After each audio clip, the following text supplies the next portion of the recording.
Hello everyone and welcome to another SD League video, and this time it's a quick tutorial guide for every Steel Division 2 player out there who is a bit confused about this game. It's based on Razzmanns' video, as I think that was a really good guide for every wargame player coming into WARNO, and I thought, why not make the same for all the Steel Division players out there? And let's start with that. The video of Razzmanns you will be able to find down in the description if you're coming from wargame yourself or you want to see the differences between these two games in the eye of one of the best wargame players out there. And let's start. So when we come from Steel Division, the first thing we will have to see is income is permanent and income doesn't change over time because there is no phase system in this game. You have your deployment phase, then you start the game, and then you get your income every minute, and it doesn't change till the end of the game. So you will have to fight back what you lose early on. You don't get the better income in the late game that will bring you back that way. And let's come to the deployment phase. In the deployment phase, you can deploy all your stuff in your normal deployment zone, but there's one kind of unit that you can also deploy outside, and those are Recon units. All the Recon vehicles, for example the M150 over here with the tow on it or a scout helicopter, can be deployed forward. Every map has a zone like this where you can deploy it in outside of your normal deployment zone. That gives the Recon vehicles an advantage and a chance to get closer to the middle of the map before the rest of the vehicles start. Currently, Recon infantry can't do that, sadly, because its transports are not counted as Recon, but I hope that's about to change. Then, let's get into the game. And one big thing is, unlike in Steel Division, when you unload a unit, the transport doesn't disappear. Even though it's an unarmored truck, it stays on the map. This comes because, as you can see, this is not a free unit, this is a 15-point cost truck. So why would you pay 15 points for a truck? Well, so that it isn't free and can't be used for some free cheese.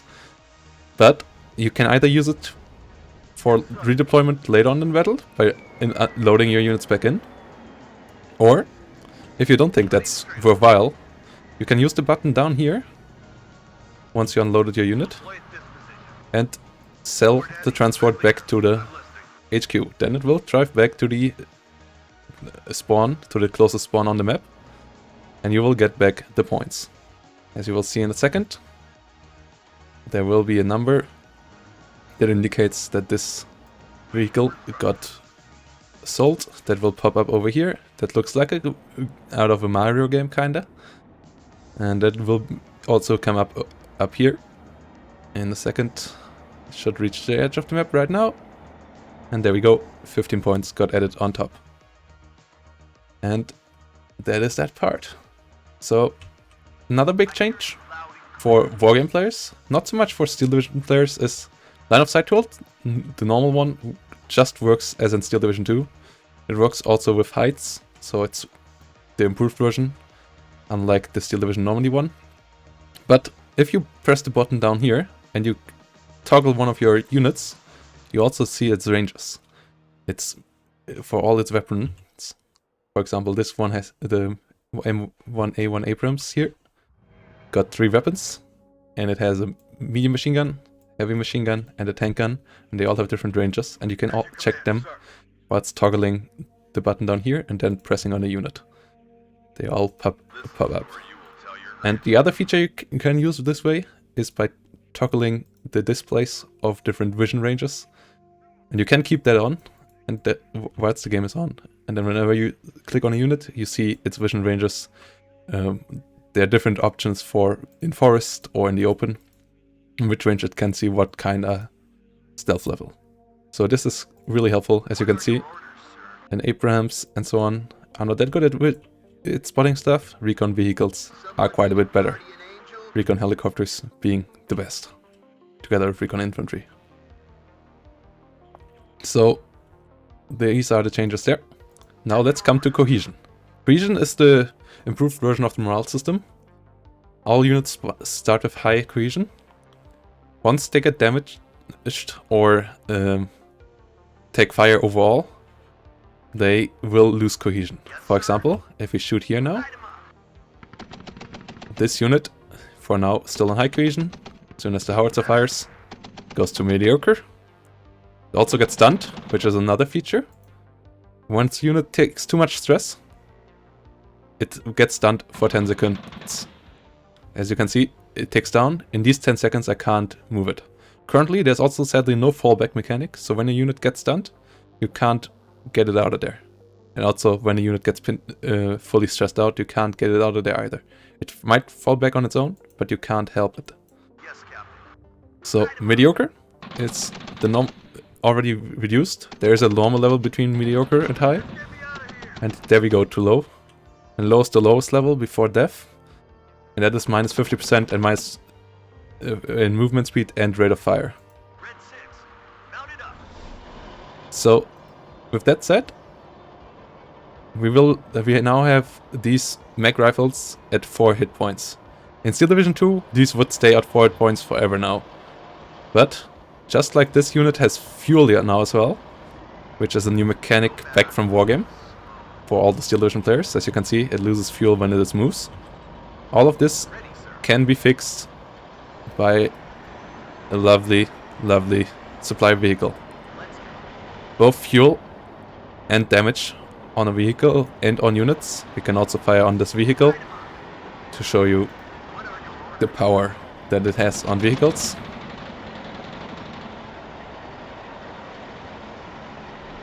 All of this get fixed once the Hermit is close by.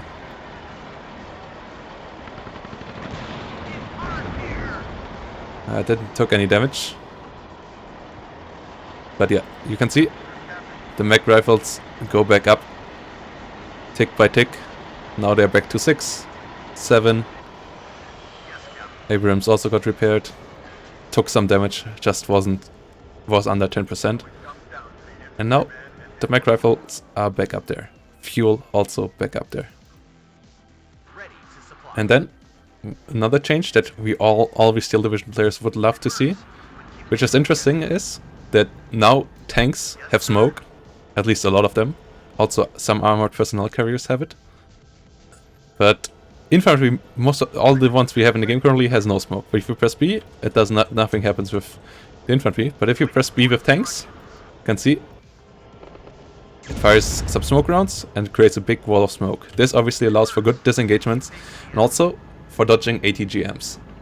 ATGMs are another big change compared to Steel Division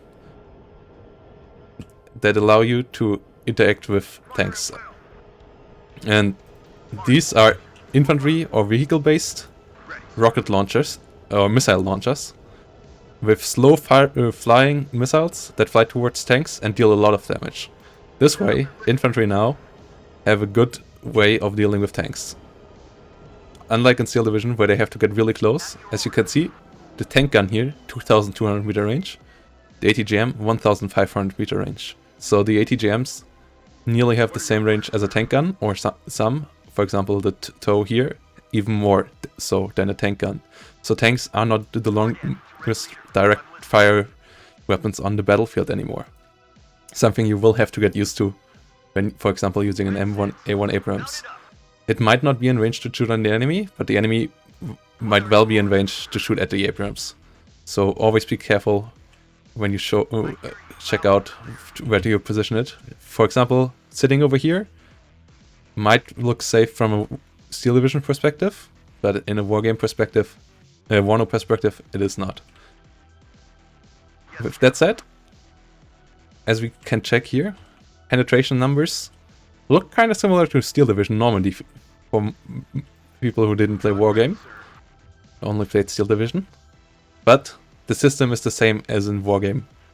It's not a penetration system like in Steel Division, where when the number creates a penetration chance, the difference between the numbers of frontal armor and penetration. It's rather a calculation between these two. So if this gun with 19 penetration would shoot at other Abrams with 17 frontal armor, it would be 19 minus 17, which would be 2, divided by 2, like the difference divided by 2, plus 1 as damage. So 19 minus 17 divided by 2 like, is 1, plus 1. So an Abrams shooting at another Abrams and hitting frontally would deal 2 damage. And an HA Abrams firing at a normal Abrams, as it has 1 more penetration, would be dealing 0.5 less more damage, which would be 2.5 damage per hit. So a normal Abrams firing at an Abrams would need 5 penetrations, and an HA Abrams would only need 4 penetrations. Or 4 hits, because, as I said, no penetration system there anymore. Same repeat rounds, they work exactly the same. So all the rockets have the exact same damage calculation. So it doesn't matter if you... It really doesn't matter damage-wise if your tank gets penetrated from the side. As you can see, side armor, you get a lot more damage. In Steel Division that was... You got more crit chance. Here it's also a lot more damage to you and your hit points. And now let's go into the air, as we have planes to cover. And planes are now limited again to 9, like in Wargame. You can't have endless plane spam as in Steel Division anymore. You only can have 9 at the same time.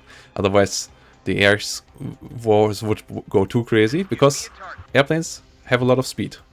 But what airplanes as well have is a trajectory. For an F-15C Eagle, the trajectory is only 1.